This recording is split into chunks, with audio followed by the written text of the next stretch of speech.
Hey guys, Jack here, and today we're doing the first tutorial, which is long overdue. And today we're going to be looking at how to get the simplest of reflective techniques in Photoshop CS5. If you have CS4, then I'll point out when the time is needed to revise what's happening. So straight off, we want to go into File, New, and we want to open it to the pixel resolution of our actual desktop.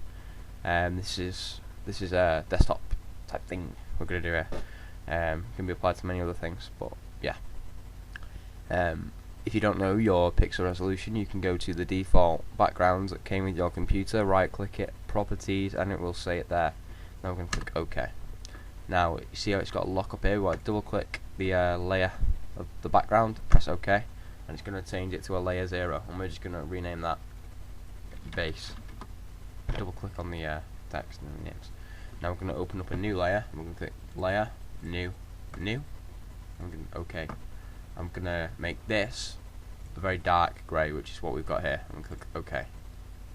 So we're going to shade that in. And the colour code for this, by the way, is hash 363636, which gives you the exact grey that I've got. And we're going to click filter and lens correction. Now if you're using a lower type of Photoshop, like CS3, CS4, I think it would be under distort, and then click lens correction then. And we're going to go to vignette, which is on the custom tab. We'll take that down to -75. I'm going to put the midpoint to 0. Okay, click OK.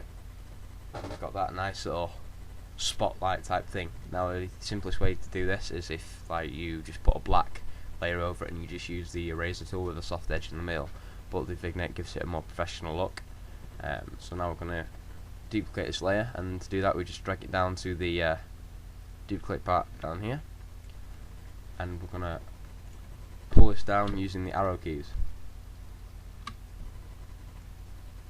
Oh, we just use the mouse, it's quicker. Okay, we're going to pull it down to about 2/3 of the way down, and then we're going to click the eraser. We're going to use a soft edge, and we're going to increase it just to about 1005, like 400.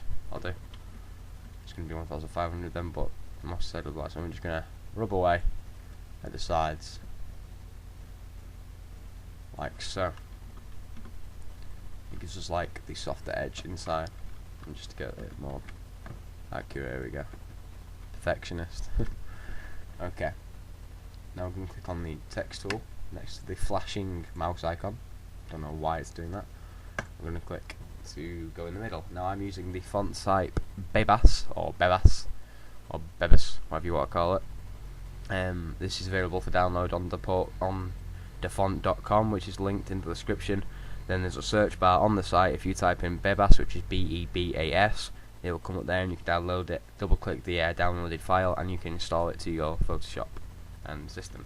And we're just going to type in sample here, since as we don't know what we're going to call it yet.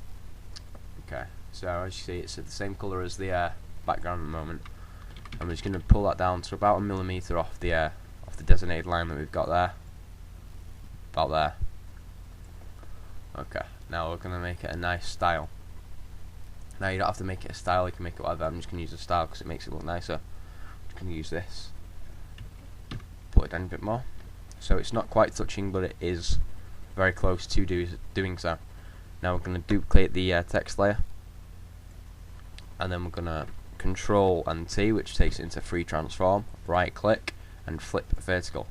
This basically just flips it upside down. If you don't know what vertical does, then get off Photoshop now. I'm only joking. Photoshop and tutorials is for learning, so I hope you do learn. I'm just going to pull this down all the way, so it's about a millimeter off the way that way. So basically we've got it, the line is separating it, and it's just like a mirror effect straight off. But what about if it's like not that shiny flower? I mean, you've never looked down and you're pristine, now you. So we're going to go on Control and minus, which zooms out, and we're going to go on to the text, the eraser again, sorry, and we're going to click on the layer which rasterizes the text layer. I'm going to get to about here. I'm just going to fade it away, like so. I'm going to go on the smaller brush, about 200 pixels. I'm just going to go like so, fade it away, like so, and there we go. Nice little opacity. Bring it down to about 60. There we go. The most simplest of reflective layers, and that's how you do it. See you guys.